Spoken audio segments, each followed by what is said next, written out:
नमस्कार, आईच्या किचन मध्ये स्वागत। आज दाखवत आहे भोपळ्याच्या पुऱ्या। हा भोपळा आणलेला एकदम छान पिवळा पिवळा आहे। आता आपण कृती बघूया। उपासाच्या पुरीची रेसिपी बघूया।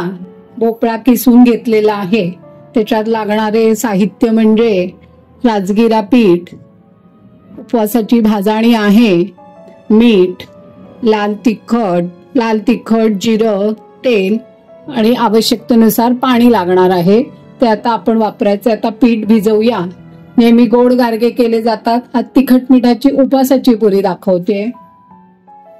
आता मीठ घालायचंय, लाल तिखट, जिरा पावडर, हे सगळं आपलं छान एकत्र करून घ्यायचंय, कालवून घ्यायचं।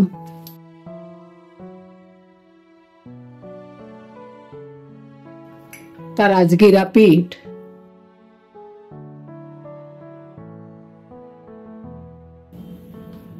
उपवासाची भाजणी आहे।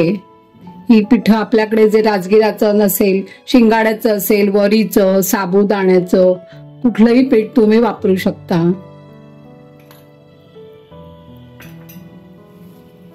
पिठाचा अंदाज घेऊन घालायचा आहे।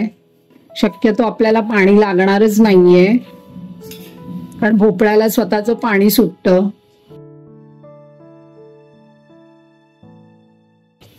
थोडं मऊ वाटतंय, अजून थोडं राजगिरा पीठ घालतेय। मी 2 चमचे आधी घातलं होतं, तर 1 चमचा अजून घालते, 1 चमचा आणि वर पाव चमचा घालतेय।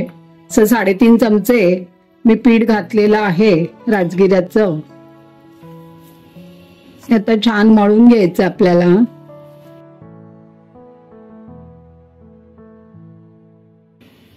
थोडंसं तेल घ्यायचं हातावर,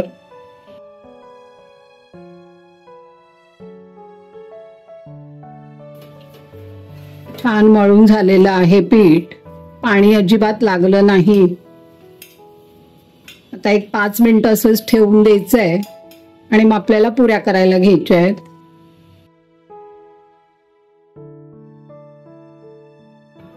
एकीकडे मी तेल पुऱ्यांकरता आता तापत ठेवलंय। 5 मिनिटं झालेली आहेत, तर आपण बघूया कणिक छान भिजली गेली असेल। छान झालंय पीठ। आता आपण याच्या पुऱ्या करायच्या आहेत।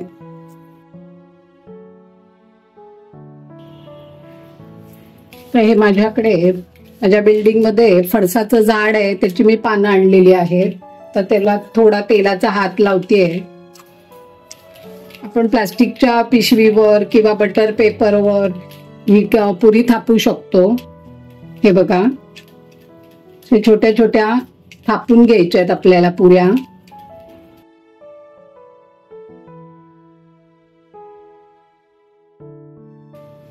अशा मी आता 2 अजून करून घेते।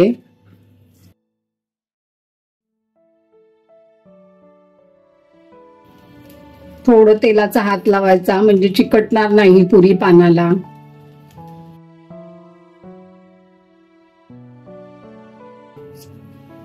छान थापली गेलेली आहे, कुठे चिकटली नाही, फाटली पण नाही पुरी। तर तेल छान तापलेलं आहे। आपण एक पुरी सोडूया त्याच्यात। गॅस थोडा मोठा करतेय, खूप मोठा नाही करायचा।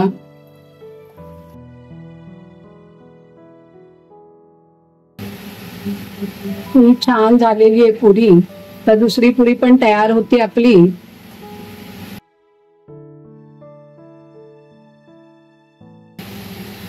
अशाच मी आता सगळ्या थापून तळून घेतेय। हे बघा किती छान पिवळा मस्त रंग आलेला आहे पुरीला।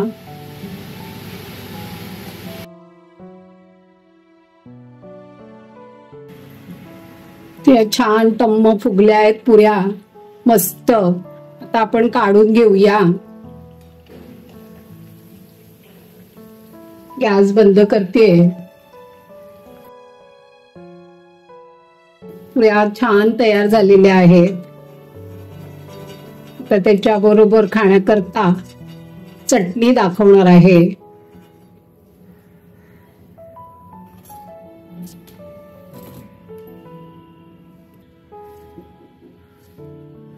आता आपण पटकन होणारी चटणी बघूया. हे आहे डेसिकेटेड कोकोनट, ते घ्यायचंय. त्याच्यात दाण्यांचं कूट, जिरा पावडर, मीठ, हे 2-3 मिरच्यांचे तुकडे, हे ऐच्छिक आहेत, पाणी, आणि आयत्या वेळी जेव्हा खाणार आहोत तेव्हा दही घालायचं. तर हे डेसिकेटेड कोकोनट घेतेय. दाण्यांचं कूट, मिरच्यांचे तुकडे,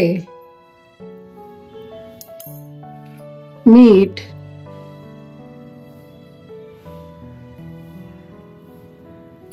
जिरा पावडर, मिरच्या नसतील घालायच्या तर लाल तिखट आणि जिरा पावडर पण घालू शकता तुम्ही. असं छान कालवायचं. चिमटीभर साखर,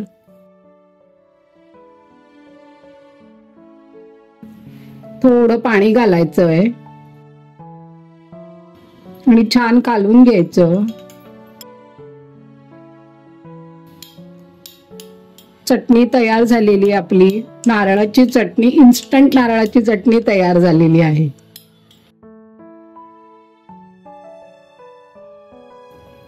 भोपळ्याची उपवास पुरी तयार आहे. चटणी सोबत आस्वाद घ्या. लाईक करा, शेअर करा आणि कॉमेंट्स करा.